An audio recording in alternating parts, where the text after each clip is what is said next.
telecommunications fraud in the fourth county indictment, also felony in the fourth degree. The matter was referred to the adult probation department for pre-sentence investigation in the court. I've also received numerous letters as it relates to the potential sentencing as it relates to this case. The matter is presently before the court for the purpose of sentencing. Mr. McManus, would you like to make a statement on behalf of your client before sentences are closed? I would, Your Honor. For the record, we did have an opportunity to review the pre-sentence investigation report. We find no objections with that report. Thank you, Your Honor. This case arises from Mr. Diaz's involvement with the nonprofit organization that he founded back in 2020. It was founded for his son, Mr. Diaz, an officer of the Toledo Police Department who was killed in the line of duty by serving the community Mr. Diaz called his home for decades. The loss of his son overwhelmed my client with grief.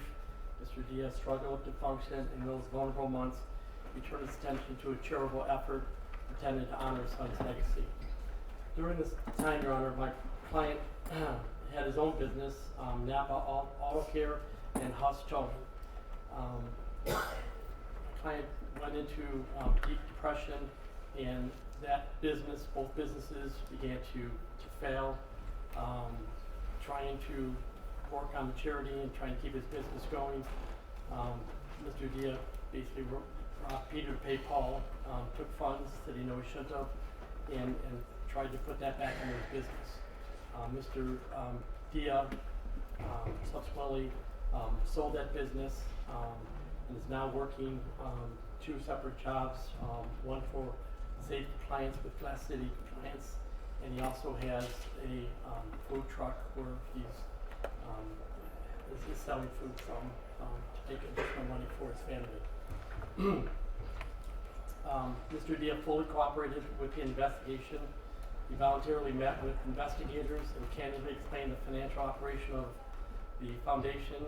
His transparency directly aided law enforcement in understanding the situation and ultimately resolving the matter. Mr. Diaz accepts full responsibility, and he is prepared to pay the entire restitution in full, that being $26,000.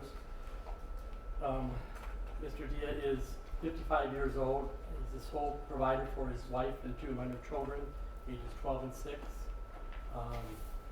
He also is in a situation where he suffers from some illnesses, not only post-traumatic stress disorder, but he has depression, anxiety, high blood pressure, and heart conditions.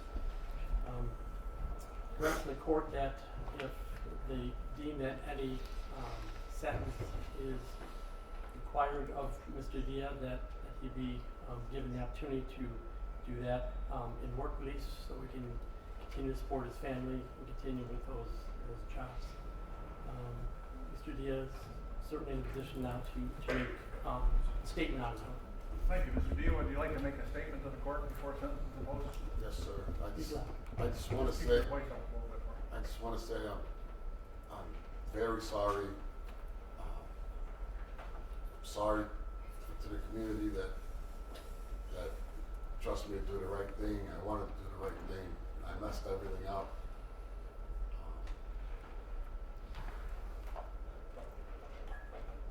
I'm sorry. I'm embarrassed. I'm ashamed. And I messed everything up. I don't know, what else other than say, I'm sorry, and I'm sorry. And I accept full responsibility, Your Honor. Thank you. Anything further from the state? Just a couple of items, Judge.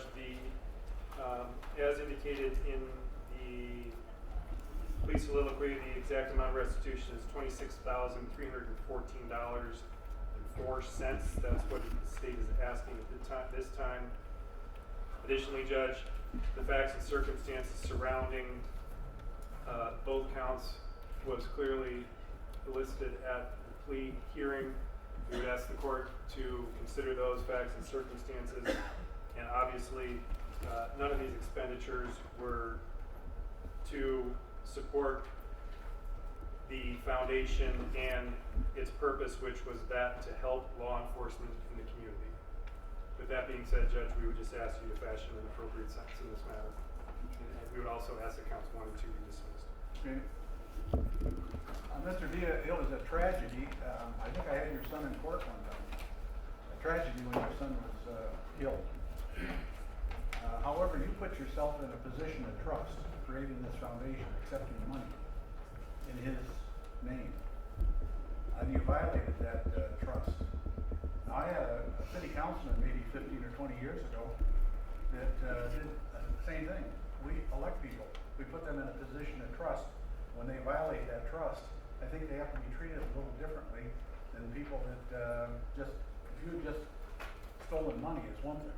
Stealing money under these circumstances is very objectionable to me as a judge. So I'm going to put you in jail for a while.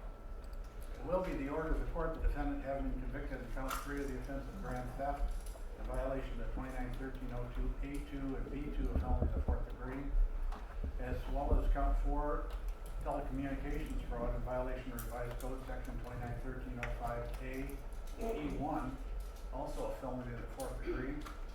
The court having conducted a hearing pursuant to 2929.19, having afforded the defendant and counsel rights to make statements pursuant to criminal rule 32A1, the court has considered the principles and purposes of sentencing, any victim impact statements I've received in letters, and a pre-sentence investigation prepared by the Lucas County Adult Probation Department. The court finds the defendant shall be placed on community control of the Lucas County Adult Probation Department for a 3-year time period on the following terms and conditions: that he spend the first 180 days at the Correction Center in Northwest Ohio, that upon his release that he seek and maintain gainful employment, that he not be convicted of any state, federal, or municipal offenses, that he not ingest any illicit substances, that he submit to random urinalysis to verify that he make restitution in the sum of at least $26,000, pay the court costs and supervision fees. The court specifically finding the defendant has the ability to make those payments. As it relates to the plea agreement in this case, counts 1 and 2 will be dismissed or nollied at the request of the state. Mr. D, I need to also advise you that if you come back here and you violate the terms and conditions of this probation or community control, and you go to a state institution, it'll be for a time period of 18 months. I would run those sentences concurrently, which means together. Also, if you do go to a state institution, you subject yourself to post-release control on your release. The post-release control could be up to 2 years discretionary with the adult parole authority. If you do receive the post-release control and you violate the terms and conditions of that post-release control, the parole authority can increase your sentence up to a maximum of 1 year of the time remaining on the post-release control. The defendant will be remanded to custody of the Lucas County Sheriff and delivered to the Correction Center for the imposition of that portion of the sanction. Good luck. Judge, can we ask that the restitution be $26,314.04? $314.04. Yes, sir. That'll be amended to $26,314.04. Thank you, Judge.